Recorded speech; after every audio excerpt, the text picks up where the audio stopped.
Madame, Monsieur, bonsoir. Merci de votre fidélité à notre rendez-vous d'information de 18h30. En voici les principaux titres. Leur champ d'intervention est large et couvre plusieurs risques. Séismes, inondations, accidents et autres catastrophes. Ce soir, nous braquerons les projecteurs sur les éléments de la protection civile. Nous leur rendrons hommage en cette journée internationale qui leur est dédiée chaque 1er mars. L'occasion de revenir sur leur intervention sur le terrain de la catastrophe du terrible tremblement de terre qui a secoué la région de l'Haouz. Hommes et les femmes, tous ont fait preuve d'abnégation et de résilience. L'espace culturel de ce vendredi, nous la consacrons à une humoriste hors pair, Hanna El-Fadili, celle qui a le talent de se mettre dans la peau de personnages issus de notre quotidien. Elle a brillé dans différents spectacles et sketchs comme Super Hadda ou encore Bnet Sitar. Aujourd'hui, elle signe son retour sur les planches avec son One Woman Show 30 ans de rire.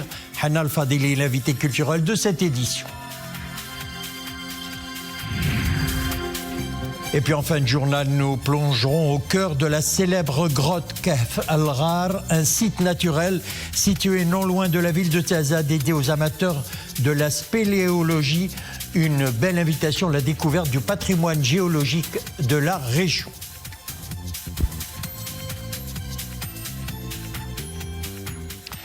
Avant de développer ces titres, ce message de félicitations adressé par Sa Majesté le roi Mohammed VI à M. Alexander Stubb à l'occasion de son investiture, président de la République de Finlande.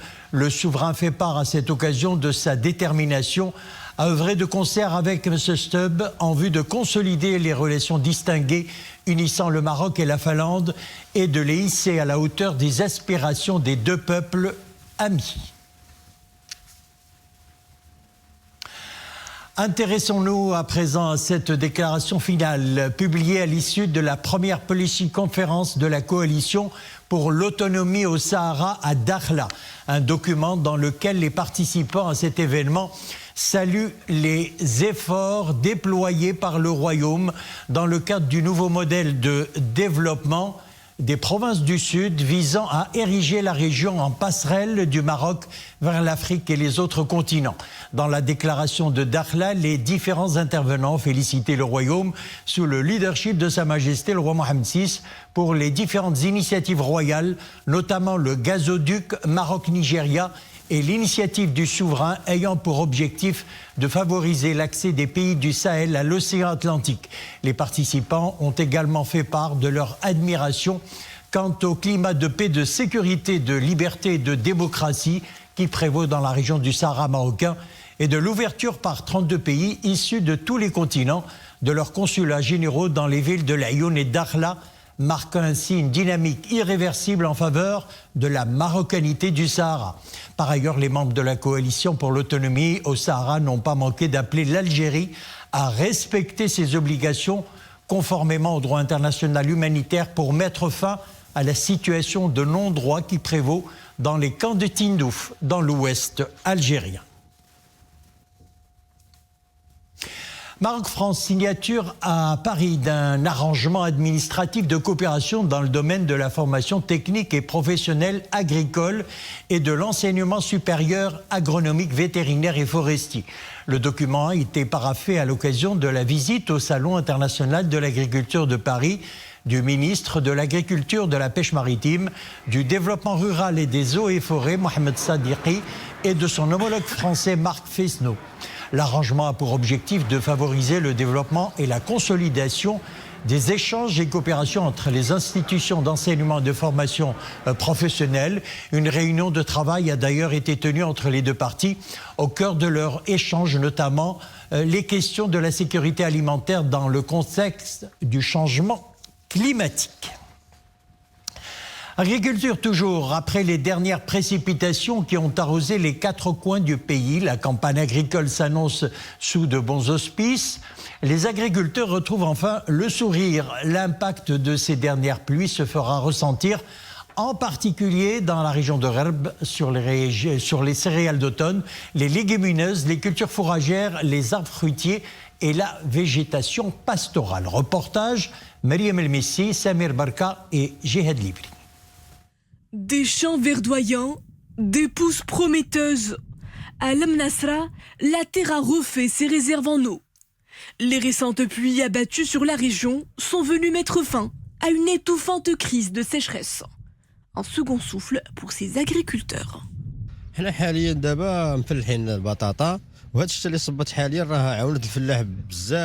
Les sols sont rafraîchis, la terre est suffisamment humide. C'est parfait pour semer mes germes de pommes de terre. Les dernières précipitations m'étaient également d'une grande aide pour l'irrigation de ma parcelle. Les puits sont revigorés. Il me semble que la saison agricole est déjà sauvée au niveau de la région. Il y a seulement quelques jours, cette étendue de verdure était jaunâtre. Nous étions plutôt confus. Avec l'arrivée de la pluie, nous avons pu soigner nos plantes et fait l'épandage des engrais. On est plutôt optimiste pour le reste de la saison. Un vent d'optimisme qui souffle sur les cultures. Les agriculteurs poursuivent les semis. De vastes superficies sont cultivées. Des conditions qui augurent d'une faste récolte printanière. Les conditions météorologiques actuelles laissent présager des perspectives d'une très bonne saison agricole. Graines automnales, légumineuses, légumes d'hiver, couverts végétaux pâturables et arbres fruitiers, toutes ces cultures de plein champ profitent d'une belle pousse. Le cycle de l'herbe est respecté à la faveur des récentes précipitations. Ces pluies sont également bienfaitrices pour les activités d'élevage. En effet bénéfique qui se fait ressentir sur ces cultures mieux fournies. De quoi redoper le moral des professionnels de la terre. Le regard se tourne de nouveau vers le ciel. De prochaines pluies seraient tout aussi souhaitables. Ils bravent tous les dangers pour sauver des vies et réduire les dégâts matériels. Leur champ d'intervention est large. Ils couvrent plusieurs risques, séismes, inondations, accidents et autres catastrophes. Je vous parle du corps de la protection civile. Nous lui rendons hommage à l'occasion de la journée internationale qui lui est dédiée chaque 1er mars au Maroc lors du tremblement de terre d'El Haouz. Efficacité et célérité ont été les maîtres mots des interventions de nos éléments de la protection civile. Des opérations de secours inoubliables, souvent engagées au péril de leur vie. Reportage à Abdelhamid Jebran, Zakaria Mokimbil. Ce 8 septembre 2023, un puissant séisme s'abat sur la province d'El Haouz et fait basculer la vie et le destin de milliers de personnes. Une catastrophe naturelle aux graves dégâts humains et matériels. Plus de 50 000 maisons partiellement ou totalement effondrées, 3 000 morts et 6 000 blessés. Tard dans la nuit, la sonnette d'alarme retentit à plusieurs reprises dans les casernes de la protection civile dans plusieurs provinces touchées. En quelques instants, les sapeurs-pompiers mobilisent effectifs et équipements et se mettent en route pour sauver leurs compatriotes. Cette tragédie a surtout rappelé le rôle crucial des services de secours en pareille situation, en particulier la protection civile. Lors du séisme d'El Haouz, les motivations humanitaires et patriotiques étaient à leur comble. Pour nous, éléments de la protection civile, nous devions intervenir le plus rapidement possible pour secourir les populations sinistrées.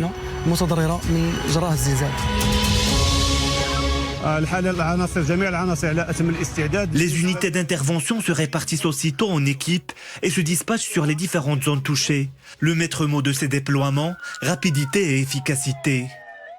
En plus des autorités locales, des forces de l'ordre et des équipes médicales, les éléments de la protection civile sont parmi les premiers à arriver sur place. Depuis, ils entreprennent les efforts de secours et se relaient pour porter assistance à la population. Cette tragédie n'a pas affecté seulement les habitants de ces localités, mais a touché l'ensemble des Marocains. C'est notre rôle en tant que sapeurs-pompiers de sauver les citoyens lors de catastrophes ou d'incidents. Dans ce cas en particulier, le devoir national et humain et la solidarité ont été très présents. Les opérations de secours se font en parfaite coordination entre les directions provinciales et régionales de la protection civile. Au niveau des postes de commandement, on s'organise et on rappelle les dernières nouvelles. Chaque intervention réussie rehausse le moral des troupes et les incite à déployer davantage d'efforts. Les équipes médicales prennent le relais. L'accès aux zones sinistrées était délicat à cause de la situation catastrophique. Il y avait des chutes de pierres à partir de points élevés. Des moyens sophistiqués de recherche ont été mis en œuvre pour dégager les débris et secourir les blessés. En temps de crise, les valeurs traditionnelles marocaines se redéploient au grand jour. Lors du séisme d'El Haouz, les éléments de la protection civile ont répondu présents au devoir national avec tout le sérieux et la responsabilité nécessaires. Avec leur bravoure, ils ont pu alléger les souffrances des populations affectées et ont prouvé encore une fois que les sapeurs-pompiers se tiennent toujours prêts chaque fois que le besoin fait appel à eux. L'opération de recensement relative au service militaire au titre de l'année 2024 est lancée. Les services des préfectures, provinces et préfectures d'arrondissement dans l'ensemble du territoire national procèdent à l'impression des avis de recensement et à leur notification aux intéressés. Les personnes concernées doivent remplir d'ailleurs le formulaire de recensement via le site électronique www.tijnid.ma et ce à partir d'aujourd'hui 1er mars jusqu'au 29 avril 2024. La commission centrale du recensement relatif au service militaire avait tenu, rappelons-le, à Rabat, une réunion consacrée à la définition des critères adoptés pour arrêter les noms des personnes éligibles à accomplir le service militaire au titre de l'année en cours. Cette réunion préparatoire de l'opération de recensement s'inscrit dans le cadre de la mise en œuvre des hautes instructions de Sa Majesté le roi Mohammed VI, chef suprême et chef d'état-major général des forces armées royales, concernant l'adoption des mesures nécessaires pour l'intégration de la prochaine promotion appelée au service militaire en septembre 2024.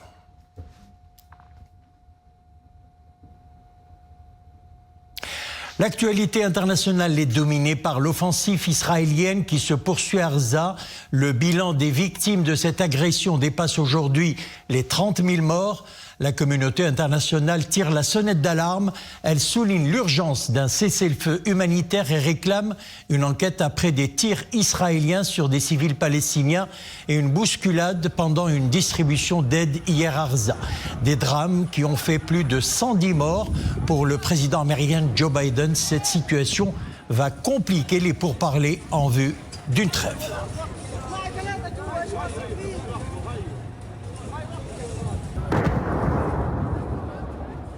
On prend la direction du Bangladesh où 44 personnes ont trouvé la mort dans un incendie qui s'est déclaré dans un immeuble de 7 étages à Dhaka, la capitale du pays. Les pompiers soupçonnent l'explosion d'une bouteille de gaz dans un restaurant comme cause probable de l'incendie. 75 personnes ont été secourues selon un communiqué des pompiers. Le gouvernement a ordonné une enquête.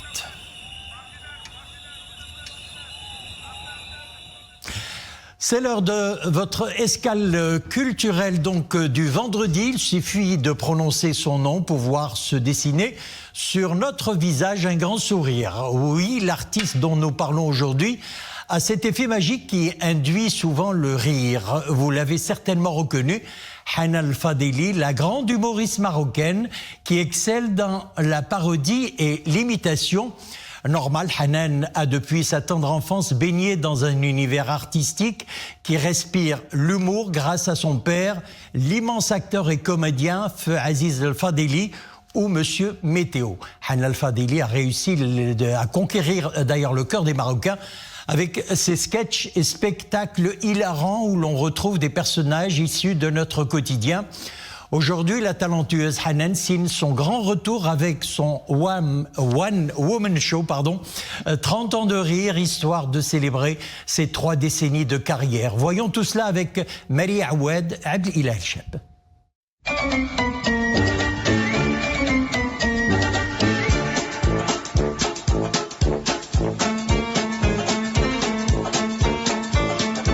Elle maîtrise le stand-up mieux que personne, mais aussi la finesse de la langue arabe et française, avec lesquelles elle jongle comme une acrobate du verbe.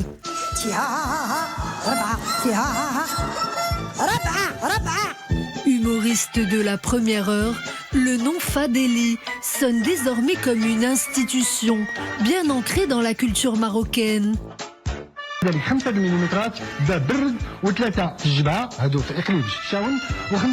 J'appelle le père, Feu Aziz Fadeli, acteur et humoriste à la verve irremplaçable. J'appelle le frère, Adil, scénariste et réalisateur de talent. Hanan, elle, a choisi le théâtre, lieu de tous les possibles, où elle raconte de manière décalée l'ambivalence de la société marocaine et ses contradictions.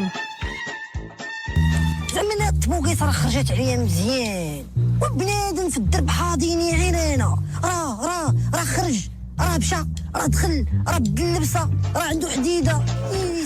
Actrice dans des séries burlesques, elle se fait connaître par des sketchs devenus cultes où elle interprète des personnages qui nous ressemblent. Super Hadda, Bergaga, la pipelette curieuse, avide de commérage, ou encore Fatna Zerda, sorte de caricature sympathique d'une Marocaine résidente à l'étranger de retour au bled. ماني تسطيت نشري انا تيكيت باش تربح هي وتقسم مع باها وخوها وما واختها. Véritable mise en abîme de notre quotidien, Hanan Fadeli n'est jamais outrancière, bien au contraire. C'est avec une écriture très travaillée qu'elle réussit le pari audacieux de nous faire rire, presque à nos dépens. Un humour corrosif, une intelligence sensible, une voix, une prestance, un charisme pour celle qui incarne toute la subtilité de l'humour dans la lignée des plus grands, Eli Kakou et son ami Gad Elmaleh. Déjà 30 ans de carrière pour celle qui n'a pas fini de nous faire rire. En tournée dans tout le Maroc à partir du mois de mars, Hanan Fadeli continue d'inscrire son empreinte sur le monde. Car comme dirait Romain Gary, l'humour, lorsqu'il est bien fait, est une déclaration de dignité, une affirmation de la supériorité de l'homme sur ce qui lui arrive.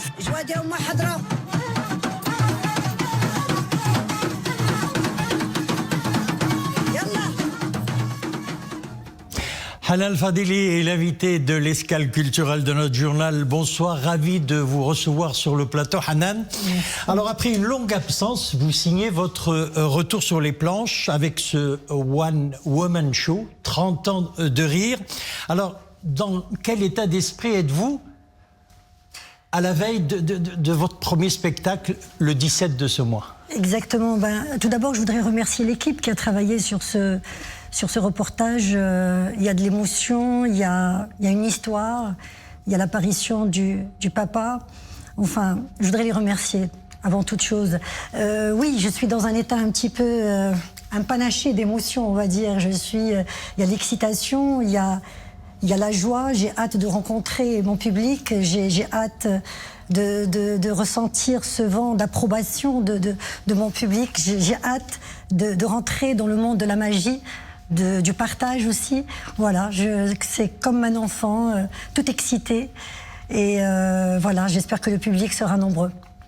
Alors, ce spectacle, vous l'avez intitulé 30 ans donc de rire. Cela se fête, c'est le couronnement d'un long parcours d'ailleurs. Alors, nous allons retrouver une Hanan plus drôle que jamais sur scène. La vérité, c'est pour garder l'effet de surprise. Tout ce que je peux dire, c'est 30 ans. J'ai tenu à les fêter sur scène avec mon public. C'est une promesse que j'ai faite à mon papa. Il était avant qu'il meure, il était en Hollande, il était dans son lit, et puis il m'avait envoyé un message que je garde encore dans mon portable, où il m'avait dit je serais très heureux de te voir sur scène réaliser ton rêve, tes 30 ans de carrière. Donc là, c'est une promesse que j'ai tenue. J'ai envie de lui rendre hommage à travers mon spectacle. Ces 30 ans, c'est pas une autobiographie parce que j'avais pas envie de raconter ma vie. Ma vie n'est pas si extraordinaire. Par contre, celle de mes personnages, je l'ai. J'ai envie de raconter... Justement, nous allons parler de vos personnages. Alors, justement, c'est ce qui fait votre force. On retrouve dans vos sketchs et spectacles, bien sûr, une galerie de personnages inspirés de notre vie de tous les jours. De quoi se nourrit l'écriture comique et comment arrivez-vous à créer vos gags ?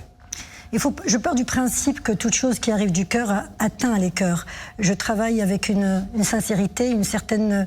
de l'émotion. Et puis je suis une personne un petit peu à fleur de peau, on va dire. Donc je suis très proche, je suis à l'écoute de ce qui se passe autour de moi.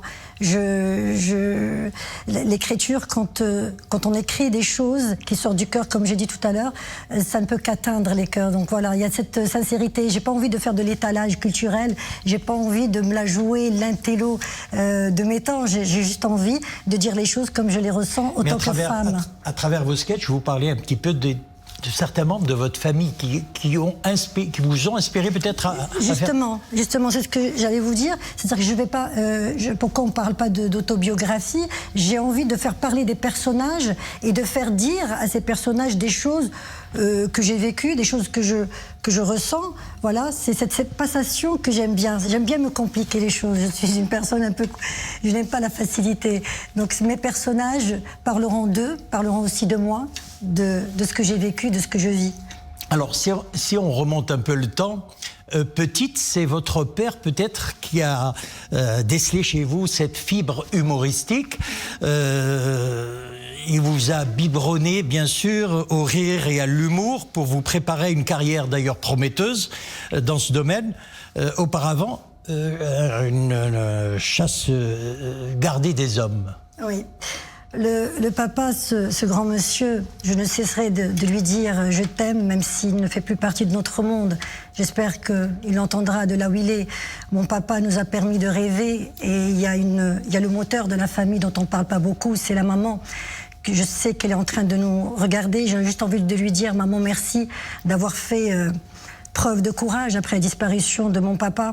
Mon papa nous a permis de rêver, mais maman nous a donné les moyens de réaliser nos rêves. Mon papa confectionnait ses marionnettes et puis d'une chose, il en faisait presque un être humain parce qu'on s'attendait vraiment que cette marionnette parle, bouge. Alors justement j'ai suivi un de vos entretiens. Votre père était marionnettiste. Tout à fait. Et vous avez dit « je suis sa marionnette ». Exactement. Parce que moi, quand j'ai commencé, mon père nous a jamais dit bah, « écoutez, vous allez faire ce métier ». Il nous a laissé choisir, aimer ce métier, juste avec le regard. Parce qu'on le faisait, on le regardait faire. Et puis, on a aimé ce qu'il faisait. Automatiquement, on ne pouvait être que artiste. Et puis, quand j'ai commencé un petit peu à faire le pitre à la maison, c'est là où il a encadré, où il m'a épaulé, où il m'a mise sur les rails. Il m'a soutenue, il a toujours donné sans rien demander au retour. C'est juste magique ce qui s'est passé avec mon papa, ce que j'ai vécu avec mon papa, et c'est un peu grâce à lui que je suis devenue aujourd'hui ce que je suis. Et merci encore une fois, papa, de m'avoir donné tant d'amour, tant de savoir. Merci de nous avoir inculqué les valeurs, la passion, l'amour pour ce métier, l'amour pour la patrie, l'amour pour Sa Majesté, que Dieu le glorifie, qui a toujours soutenu l'art et les artistes dans notre beau pays. Alors, les humoristes ont pour premier objectif de faire rire. On le sait. Alors, mais au-delà de cet éclat de rire, l'humour peut-il être le point de départ d'une réflexion sur le monde dans lequel nous vivons actuellement? Qu'en pensez-vous? Tout à fait. L'humour, pour moi, comme j'ai toujours dit, c'est une arme infaillible. Grâce à l'humour, aujourd'hui, on peut poser le doigt là où ça fait mal et dire tout haut ce que pensent certains tout bas. L'humour, il est fait aussi pour réveiller les consciences et nous pousser à réfléchir et à revoir parfois même nos comportements et notre vision sur le monde. L'humour, c'est cette magie quand on est dans une petite salle en huis clos avec les spectateurs, puis l'artiste il est sur scène, il dit des choses, puis les gens sont réceptifs. C'est juste magique ce qui se passe. Donc l'humour, c'est sûr qu'avec l'humour, on peut faire passer beaucoup de messages d'une manière intelligente et subtile. Alors Hanan Fadili, ma dernière question, on aurait bien aimé vous avoir encore plus longtemps sur le plateau. Est-ce qu'il est difficile de faire rire aujourd'hui ? Oui, avec tout ce qui se passe, mais on essaye, on rame, mais on y arrive quand même. Parce que il n'y a pas de raison, l'être humain il a besoin de rire, ça nous déstresse, et puis ça nous, avec tout ce qu'on vit actuellement, le stress, les problèmes dans le monde, s'il n'y avait pas le rire, oh mon Dieu, qu'est-ce qu'on ferait? Donc il faut au contraire s'accrocher à l'humour. Alors on terminera cet entretien avec cette citation d'un grand écrivain français du XVIe siècle, Rabelais, qui avait dit « Le rire est le propre de l'homme ». Et je ne sais pas qui c'est qui avait répondu d'une manière si intelligente que je serais son gant. Voilà, son gant de bain. Et j'ai trouvé ça magnifique. L'humour, heureusement que l'humour existe. Hanan Fadili, merci d'avoir été notre invité sur le plateau. Et vous rappelez votre premier spectacle? C'est le 17 à Rabat, au Théâtre Mohamed V. Puis il y a d'autres dates, le 21 et 22 au Megarama à Casa. Et puis ça ne sera que le début et l'aventure continuera, Inch'Allah. Merci. Voilà, on vous souhaite plein succès et bonne soirée. Merci. Et à bientôt. Merci à vous.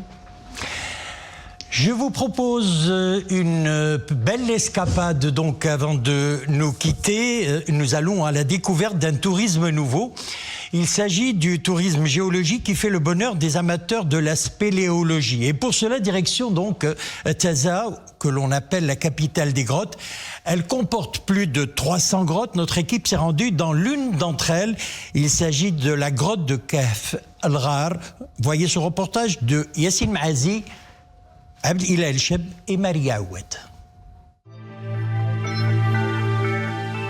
Ils sont passionnés par les profondeurs de la Terre. Mais avant de descendre en rappel, l'effort est de mise pour ces apprentis géologues.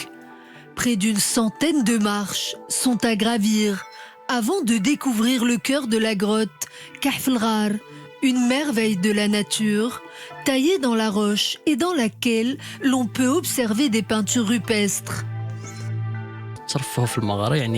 Descendre dans les grottes, c'est découvrir ce qui se cache sous terre, sous nos pieds. Il faut avoir une certaine sensibilité pour pouvoir observer les détails du temps qui se nichent dans les galeries souterraines.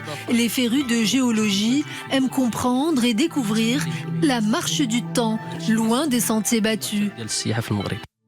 Armés de leurs torches frontales et dans un silence quasi religieux, la petite équipe de géologues s'épanche sur les mystères de cette paroi rocheuse vieille de quelques milliers d'années. Découverte en 1955, ces galeries en dédale offrent aux visiteurs un paysage lunaire presque surnaturel.